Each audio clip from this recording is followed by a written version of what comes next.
What areas do the Golden Knights have to improve in if they want to make a cup run in season number 9? That comes your way next, right here on this WTF edition of Locked On Golden Knights.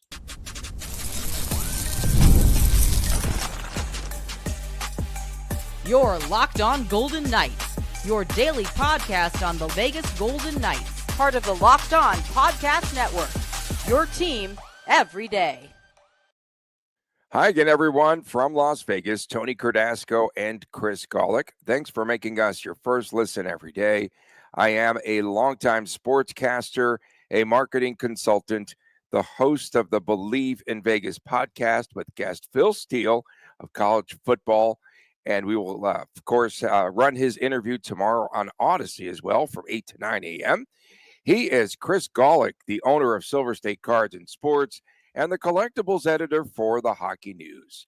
Coming up ahead on today's program, of course, the topic at the top will be areas for VGK to improve. And also, we'll talk about the NHL calling fewer penalties. Don't know why. We'll get into that. And WTF, what the Friday. We are brought to you today by Monarch Money. Use that promo code LOCKEDONNHL. You'll receive 50% off of your first year. That's right, 50% at monarchmoney.com. Several areas, Chris, of improvement are needed if VGK is to contend, is to make a serious cup run this upcoming season. And I really do want to start off by saying VGK, do they really need to improve in the goaltending department? I just want to counter everything. We'll talk about areas that they really do need to improve, but what are we looking for here in goaltending? Overall, 2.61 goals against average, 903 save percentage, and it was brought down, of course, by Ilya Samsonov's 891 save percentage. Playing a little devil's advocate here, but I know that there's questions about Akira Schmid is number 2, but speaking of devil's advocate, he's from the Devils, Akira Schmid. Okay, sorry. He is from the Devils, so he is a Devil's advocate. He's the advocate. Okay, we're going to call him the advocate from now on.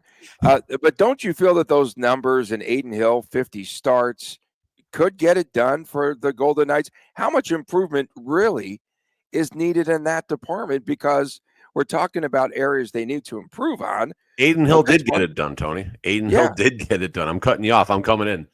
Listen, you're coming in hot. Coming in hot, bro. Coming in hot. Listen, Adin Hill made his layups, and he had a remarkable run during the 22-23 Stanley Cup, NHL Stanley Cup playoffs. Put up the second highest save percentage since he started measuring that stat in the NHL Stanley Cup playoffs. Second to only Tim Thomas, I believe, when the Bruins won it, like in 2010, 11, whenever they beat the Canucks in Game 7, whenever that was. So Adin Hill is fine. Can he steal some more games and maybe get back to playoff form? Absolutely. But goaltending, sure, you can always improve on it, but that is not a key area to improve. I'll jump right in with where the Golden Knights, I think, do need to improve. Yes, there are concerns about goaltending as a totality. Adin Hill is fine. Is Akira Schmid ready for a 30-game backup complimentary role? We don't know yet. Alex Pietrangelo is now gone. Key defender when he was healthy, type of player you cannot replicate. No one can replace him in this lineup. Well, when you're on the penalty kill, you have two pretty important situations. Number one is your goaltender. Number two is your defense. Your goaltender needs to be your best penalty killer. Adin Hill does have that ability, but the defense in front of him is slightly a concern. Golden Knights were 26th overall in 24-25, 16th overall in 23-24, in their Stanley Cup winning regular season, 19th overall. But that is I think, number one area for the Golden Knights to improve is the penalty. Yeah. Ranked 26th this past season, but we should see improvement with the Mitch Marner factor coming in hot, if you will. Giveaways. So this was something that we really got fueled by in an article by the Hockey Writers, which was done really well. Season 9, they had like 9 areas that VGK needs to improve in, but some of them we're just going to address. Giveaways, a.k.a. the aforementioned Alex Pietrangelo, Zach Whitecloud, a lot of giveaways per 60 minutes They were the fifth most with 15.4. And that's an area, again, that they're going to have to improve in. But Pietrangelo did turn the puck over a lot because perhaps he was laboring in pain and what have you. White Cloud, Theodore, they were all turnover machines. A lot of those turnovers came from the defense, the blue liners. And those turnovers came in very bad places too. When you turn the puck over at either blue line, especially your blue line when you're on the breakout, or the other team's blue line as you're making an entry, that's just not good. And we saw a lot of times where Pietrangelo was basically on the jet skis trying to catch up and everything, and it just didn't work out, unfortunately. And Noah Hanifin was guilty of that, of course, Zach Whitecloud. And I guess if we're going to keep kind of going here about turnovers and stuff, just a visual passengers. So many situations where you see the defender just kind of standing around, like around the goal crease and stuff. Golden Knights still have that tendency every now and then where it's the overhead view from above the goaltender's crease, and you see goaltender Adin Hill or Samsonov, and you see two players from the opposing team and not a single Vegas Golden Knights player in sight. So that would be another minor area I would say to address as well. This is a good one. Second period, VGK has to improve. VGK was just a +3, but they let a lot of those first period leads evaporate. Like the Tampa game stood out to me some because that game, they allowed like 4 goals in the second period, 2 power play goals against Tampa. Do you remember that game? And that's one, and they let their guard down in the second period. So the question, yes, they do need to improve, but how? How are they going to improve in the second period? That's a coaching question right there, and that's an issue we've seen before, where going back to the Stanley Cup year and the year after, where sometimes the second period is a little bit flat, but there's also been times where the second period was the money period, right? You knew the Golden Knights were going to get back in the game or take the lead. So I think it's just one of those things. I mean, you're never going to have a perfect team. Coach Cassidy will remind us of that multiple times throughout the season. Imperfect team was mentioned many times during the Stanley Cup season, but there's no team that's ever, I mean, I guess the Florida Panthers maybe, but there's no team that never just checks every single box. There has to be some give and take. Kind of a little preview for the second segment about why is the NHL calling fewer penalties. The Golden Knights in 2024-25 in 5-on-5 circumstances per money puck drew the least amount of penalties per 60 minutes at 6.16, 32nd overall in the league. So Golden Knights definitely need to draw more penalties. Now, part of that is because the Golden Knights are a transition team where a lot of their chances come off the rush, where you're not seeing a lot of sustained pressure, where other teams are forced to call more, where other teams are forced to take more penalties. But 32nd overall needs to improve. Golden Knights need more power plays because of how good that power play was last year. 5-on-5 shooting percentage stood out, 8.3%, 23rd in the league. Another area we are banking on Mitch Marner to solve, perhaps. It's incredible. All of these areas, I think, really they've addressed with one Mitch Marner. And I'm not just saying that to get things going there and to piss off a lot of the Toronto fans, but I mean, Marner. Well, they brought it yesterday. Yeah, they did bring the heat. WTF? They didn't bring the clicks on our views, but they brought the heat on this. They brought the heat on social media on the heels of goals for and shooting and expected goals for. Golden Knights were 5th overall in scoring with 185 goals in 5-on-5 last season.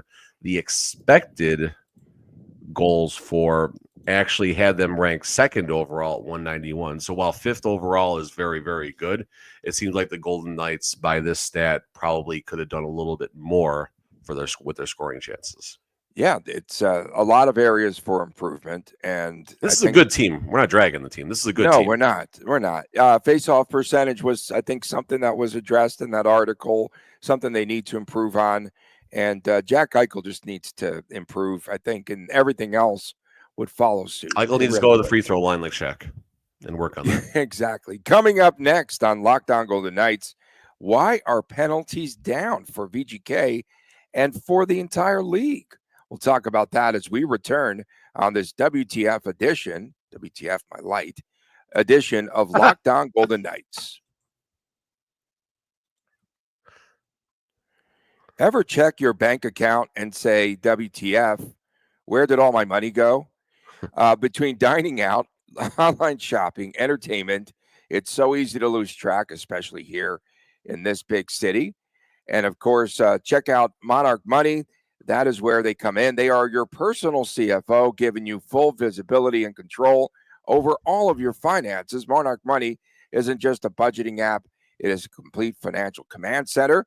You can track all your accounts and you can check on your investments and spending all in one place. So stop just managing your money and start building wealth at Monarch Money.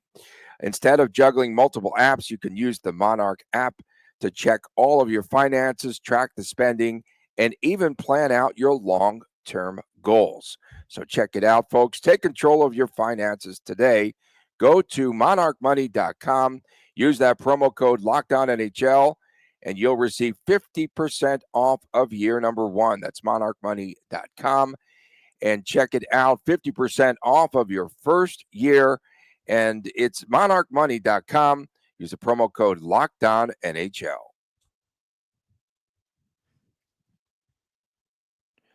Welcome back on this edition of Locked On Golden Knights. My light is on, believe it or not. The light is on, but I don't know what's happening today.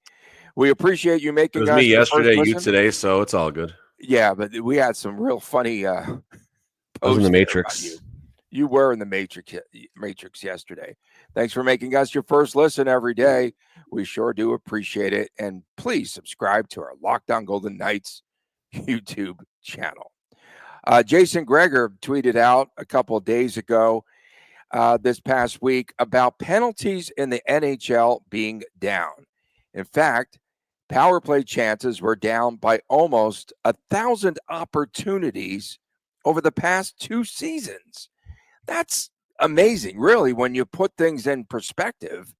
Is this primarily because of the shift, perhaps, to more skill and finesse over hitting, being physical, and fighting?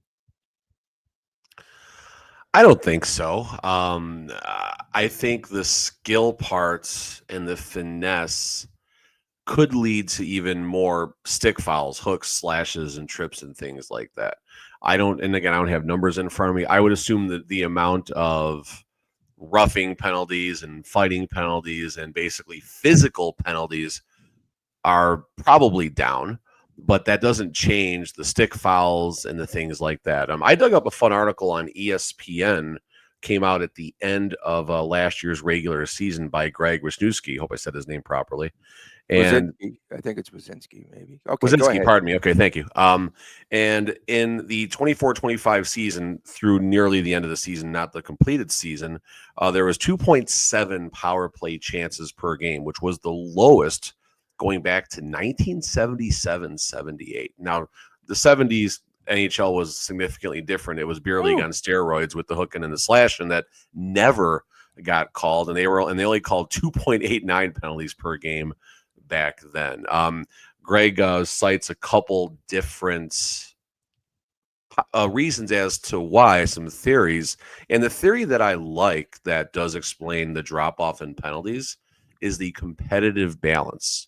You have so many teams that are in the NHL Stanley Cup playoff hunt going to the last, week of the season, right? Of the 32 NHL teams, 24 teams might have a shot still to qualify mathematically coming down to the stretch. So teams simply are trying their best not to take penalties.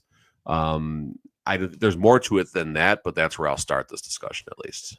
Yeah, we were talking about areas of improvement. I think you cited something significant as well in that first segment. And VGK drew 2.65 penalties per 60 minutes, ranking 32nd in the league. So it is time, once again, for WTF, William Karlsson to start tripping over sticks. I guess. No, and that was something that we did talk about in that top segment. And part of that is just, there's just variance and human element and so many things that go into calling penalties and just perspective. And there's There's so many things that go into it right there. But at the end of the day, the Golden Knights, transitional hockey, less. I mean, sure, there's going to be trips to break up a 2-on-1 or a breakaway and things like that. But the Golden Knights are not a cycle team. They don't get a lot of sustained pressure throughout the game where that just tires out the defense that leads to penalties and such. Some additional stats. Currently, again, per this article, near the end of the 24-25 regular season, 3.48 penalties called per game, 8 minutes, 15 seconds average penalty time.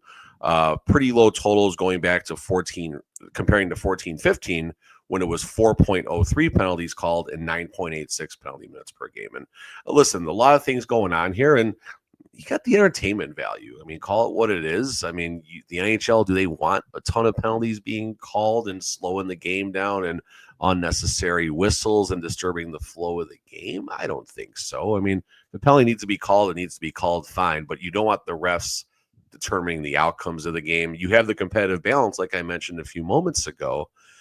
When a game is playing very competitive, it's a close game, and the players aren't doing a bunch of shenanigans after the whistle and stuff like that, you're going to let a little bit more go. At the end of the day, you don't want either team to feel shafted. And if you can do that by calling less penalties and managing the game by communicating with the players versus managing the game by raising your hand the second anything even borderline a penalty happens, that's a much better way to manage the game from the officials' perspective. Let the players determine who's going to win the game, not the ref's interpretation. Was that slash on the glove or was it just below the glove? Who cares? Call it anyway. You don't want that happening. The reffing is coming out. It's coming back. The ref in you is coming out. That's why I wanted to stir things up with you today. VGK, 585 penalty minutes in 23-24, down significantly this past season. 463 penalty minutes. So over 100 fewer penalty minutes for the Vegas Golden Knights themselves.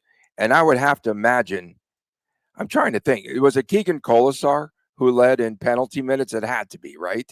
I think it was Keegan who did that, the Flying Burrito brother, for sure. Golden Knights, just a minute, stats going back to 22-23. These are 5-on-5 stats.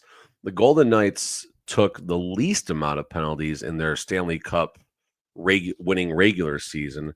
As far as penalties drawn in the Stanley Cup winning season, the Golden Knights were all the way down at 30th again. So it seems like we're talking about something that is a trend for the Vegas Golden Knights, simply not to draw a lot of penalties from the opposition, even though the NHL and fans around the NHL say the Golden Knights were gifted a franchise, and they Bettman gives them every advantage they can. The refs aren't calling penalties against the Golden Knights. Let's see here. Penalty minutes. Where am I going? I'm trying to find I'm trying to find last season to see where it is. Okay, penalty minutes drawn per 60 in last season. Golden Knights were, again, way at the bottom. They've been at the bottom for the last 3 years right now. So this tells me, at least on the Vegas side, this is simply more of a system issue versus the Golden Knights getting jobbed by the refs. Didn't VGK play that game this past season? Yes. That game against the Edmonton Oilers, there were no penalties. Remember this? Back in December-ish. That was the 1-0 game, right? 1-0. Me and Chris were at that game. It was boring. It was how like boring the Golden scored a terrible goal early on Skinner, and the game was brutal after that. Terrible game. Yeah, we were on the glass too, and it was terrible. And there were no penalties called. That's so rare in the NHL.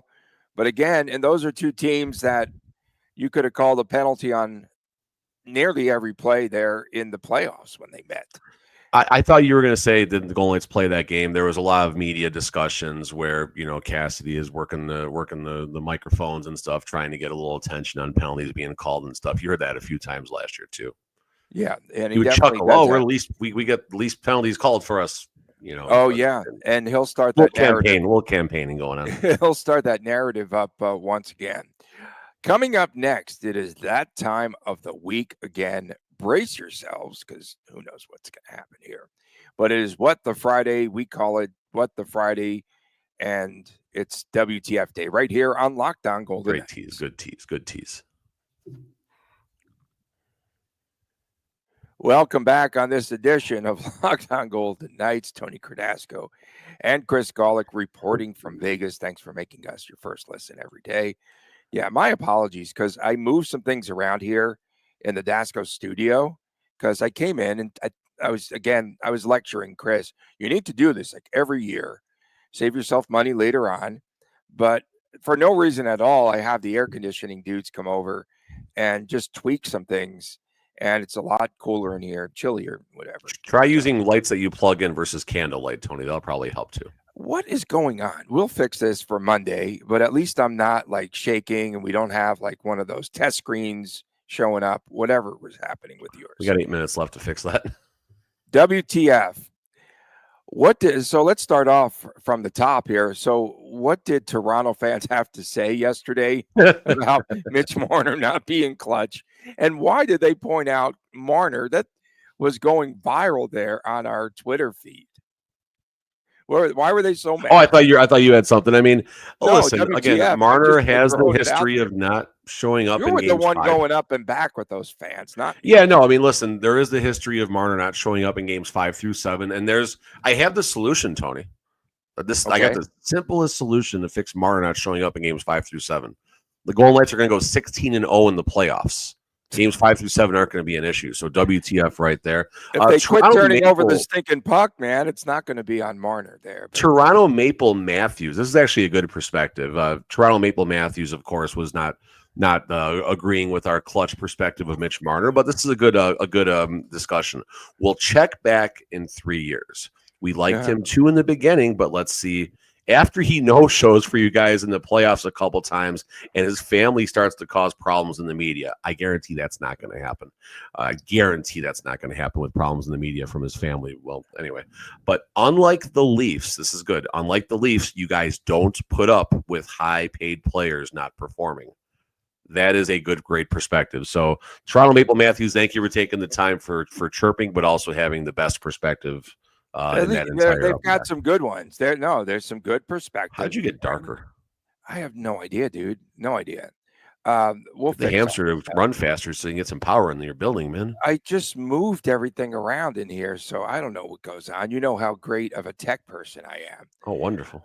Why are there no trades, no free agent signings, and no movement currently? South Beach McCrimmon Hockey League. Yesterday, this is how desperate it's getting. For real. Yesterday, I see another article, I should say, on Yardbarker. I believe that Yardbarker steals everything from they stole it from someone, exactly, but that's where I saw it. So shout out. But they highlighted Victor Olofsson. Olofsson is like the top remaining offensive free. He's smart. He's waiting it all out. Now he's going to try and get more money. He's like, we're going to wait until August 14th. And I'm going to get $2.5 million.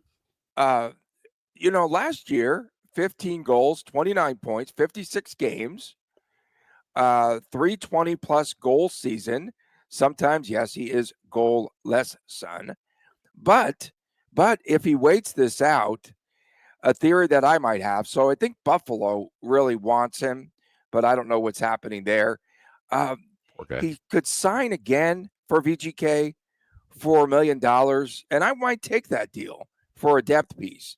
If he signs for another milli, well, you got to keep that IKEA line together. WTF? Yeah, but you're pushing you're pushing Saad or Riley Smith down, and Olofsson 5-on-5 is a construction cone out there. And there's a lot of those, unfortunately, around this town right now, more around me right now.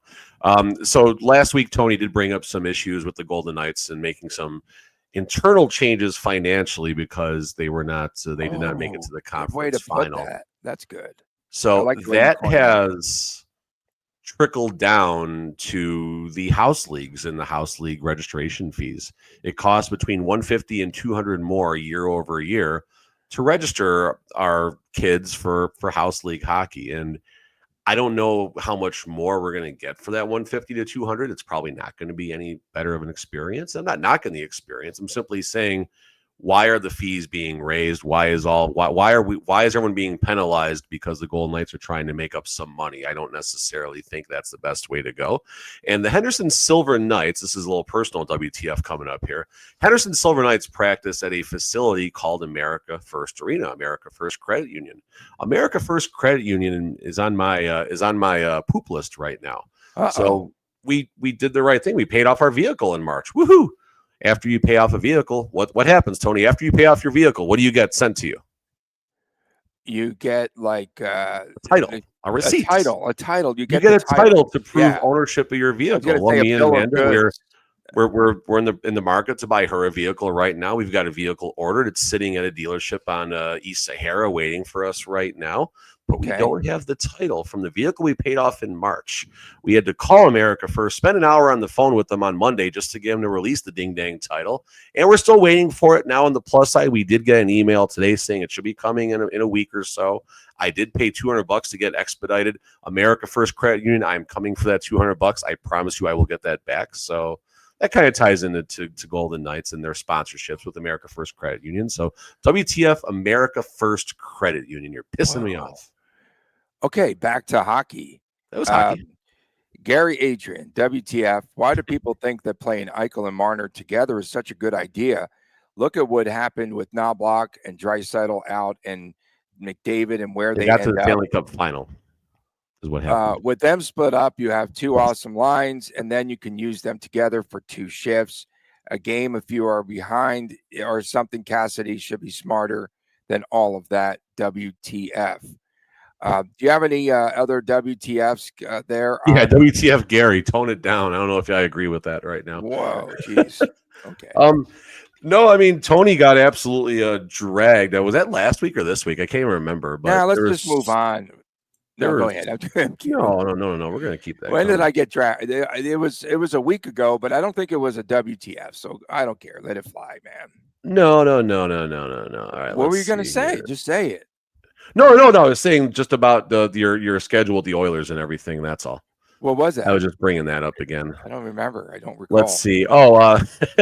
Adam Ranger only had 3 seizures during my camera incident yesterday, so that's not bad. Mr. Quinlan Dasco gave Golick the brain fog today. And then this is a little positive one, a low estate, and there's actually some measurables that support this to a degree, at least, that he is a clutch player. Most clutch player, hot take, Brett Howden.